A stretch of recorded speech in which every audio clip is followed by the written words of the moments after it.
नमस्कार दोस्तों, पिया मिश्रा के चैनल पे आप सभी का स्वागत है। तो कैसे हैं दोस्तों आप लोग अच्छे होंगे। तो आज इस वीडियो में मैं आप लोगों को बहुत ही महत्वपूर्ण जानकारी देने वाली हूँ, तो आप मेरे इस वीडियो को पूरा देखिएगा। आज मैं इस वीडियो में आप लोगों को बाल धुलने से लेकर सभी महत्वपूर्ण जानकारी दूंगी। किस दिन हमें बाल धुलने चाहिए, किस दिन हमें बाल नहीं धुलने चाहिए, ऐसी कौन सी तिथि है जब हमें बाल धुलने चाहिए, ऐसी कौन सी तिथि है जब हमें बाल नहीं धुलने चाहिए, ऐसे कौन से वार हैं जब हमें बाल धुलना चाहिए और ऐसे कौन से वार हैं जब हमें बाल नहीं धुलना चाहिए। तो आपको ये सब जानकारी इस वीडियो में मिलने वाली है। तो सबसे पहले तो आप लोग अगर मेरे चैनल पे नए हैं तो मेरे चैनल को सब्सक्राइब कर दीजिएगा, और अगर ये मेरे वीडियो अच्छा लगता है तो इस वीडियो को लाइक करके कमेंट में हर हर महादेव जरूर लिख दीजिएगा। तो चलिए दोस्तों शुरू करते हैं। तो सबसे पहले हम बार से शुरू करेंगे, किस बार को हमें बाल धुलने चाहिए। तो सबसे पहले सोमवार को हमें बाल नहीं धुलने चाहिए। सोमवार को हम भोलेनाथ की पूजा करते हैं। भोलेनाथ की पूजा करने वाले दिन हम लोगों को बाल नहीं धुलने चाहिए। और कहा जाता है कि जिसकी लड़की बड़ी होती है, जिसकी पुत्री बड़ी होती है, उसको बाल नहीं धुलने चाहिए। तो अगर हमें बाल धुलना भी है तो हम अपनी पुत्री को पूछ सकते हैं, क्या मैं बाल धुल लूं? अगर वो कह दे हाँ तो फिर बाल धुल लेना चाहिए, अगर वो कहे नहीं तो नहीं बाल धुलने चाहिए। तो ये हुए सोमवार को।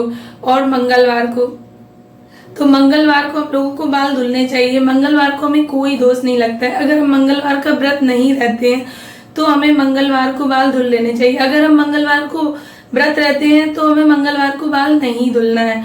तो ये मंगलवार का हो गया। बुधवार को अगर हमारा भाई छोटा है, मेरे जो छोटे भाई हैं, तो हमें बाल नहीं धुलना चाहिए। अगर हमारे छोटे भाई नहीं है तो हमें बाल धुल लेना चाहिए। हमें गणेश जी की, अगर हम गणेश जी की पूजा करते हैं या कोई व्रत रहते हैं तो हमें बुधवार को भी बाल नहीं धुलना चाहिए। और जिसके भाई छोटे हैं उसको बाल नहीं धुलना है बुधवार को। फिर बात करते हैं गुरुवार की। गुरुवार को बाल, हमें सबको पता है, गुरुवार के दिन बाल तो धुलना ही नहीं चाहिए। गुरुवार के दिन कोई भी काम ऐसा नहीं करना चाहिए साफ सफाई वाला जिससे घर में सफाई नहीं करनी चाहिए। बाल, कपड़े, कुछ भी हमें नहीं धुलना चाहिए। कुछ लोग तो गुरुवार के दिन साबुन तक यूज नहीं करते हैं, तो मैं इतना नहीं मानती हूँ, लेकिन आप लोग जितना मान सकते हो उतना मानिए। तो गुरुवार के दिन बाल हम लोगों को बिल्कुल भी नहीं धुलना चाहिए। शुक्रवार के दिन बाल धुलना बहुत ही शुभ माना जाता है। शुक्रवार के दिन कहा जाता है बाल धुलने से माता लक्ष्मी प्रसन्न होती है और हम लोगों को सुख समृद्धि का वरदान देती है। और शुक्रवार को बाल धुल के हमें माता लक्ष्मी की पूजा करनी चाहिए। तो ये हुआ, शुक्रवार को हमें बाल धुलने चाहिए। शुक्रवार का दिन बहुत ही शुभ माना जाता है। और अब बात करते हैं शनिवार की। शनिवार को हमें बाल नहीं धुलना चाहिए। शनिवार को कहा जाता है बाल धुलने से पति की आयु क्षीण होती है और पति की लंबी उम्र के लिए हमें बाल नहीं धुलना चाहिए। तथा शनिदेव का दिन होता है, शनिदेव अत्यंत ही क्रोधी होते हैं, तो इस वजह से हमें शनिवार को बाल नहीं धुलना चाहिए। शनिवार को हम लोग अगर पूजा करते हैं, व्रत करते हैं, तब तो हमें बिल्कुल भी शनिवार को बाल नहीं धुलना चाहिए। तो ये हो गया। और रविवार को बाल हम लोग धुल सकते हैं। रविवार तिथियों की बात करते हैं तो अमावस्या, पूर्णिमा और एकादशी के दिन हम लोगों को बाल नहीं धुलने चाहिए। इसका रीजन ये है कि अमावस्या, पूर्णिमा और एकादशी के दिन चंद्रमा या तो उच्च कोटि पे होता है या निम्न कोटि पे होता है।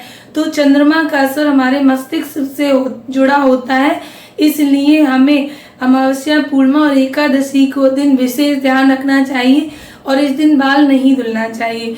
अब बात करते हैं व्रत में बाल हमें धुलना चाहिए या नहीं। तो व्रत में हमें बाल नहीं धुलना चाहिए। जिस दिन हम व्रत करते हैं उससे एक दिन पहले हमें बाल धुल लेना चाहिए।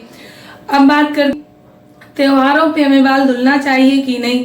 तो त्योहारों पे भी हमें विशेष ध्यान रखना चाहिए कि हमें बाल नहीं धुलने। अगर हमारे बाल गंदे हैं तो सुहागिन स्त्रियों को मांग में सिंदूर भरने से वो पवित्र हो जाती है, इसलिए वो ऐसा करें या तो फिर त्योहार के एक दिन पहले बाल धुल लें। अगर बाल नहीं धुल पाई तो वो मांग में सिंदूर भर के भी पूजा कर सकती हैं। तो ये हुई त्योहारों की बात। मासिक धर्म में हमें तीसरे, 5वें और 7वें दिन बाल धुलना चाहिए। तीसरे, 5वें और 7वें दिन बाल धुलने के बाद ही हमें पूजा में जाना चाहिए तथा पूजा करनी चाहिए। तो दोस्तों, औरत को घर की लक्ष्मी कहा गया है और घर की सुख समृद्धि औरत पर ही निर्भर करती है। तो कुछ नियम औरतों के लिए है, जो मानते हैं उनके लिए नियम है, जो नहीं मानते वो अपने हिसाब से कर सकते हैं। जो मानते हैं उन लोगों को जिज्ञासा होती है इसकी जानने की कि किस दिन बाल धुलने चाहिए, किस दिन बाल नहीं धुलने चाहिए। जो नहीं मानते उनके लिए तो कोई नियम ही नहीं है। तो दोस्तों, आपको अगर मेरी जानकारी अच्छी लगी हो तो मेरे वीडियो को लाइक कर दीजिएगा, मेरे चैनल को सब्सक्राइब कर दीजिएगा और कमेंट में हर हर महादेव जरूर लिख दीजिएगा। धन्यवाद दोस्तों।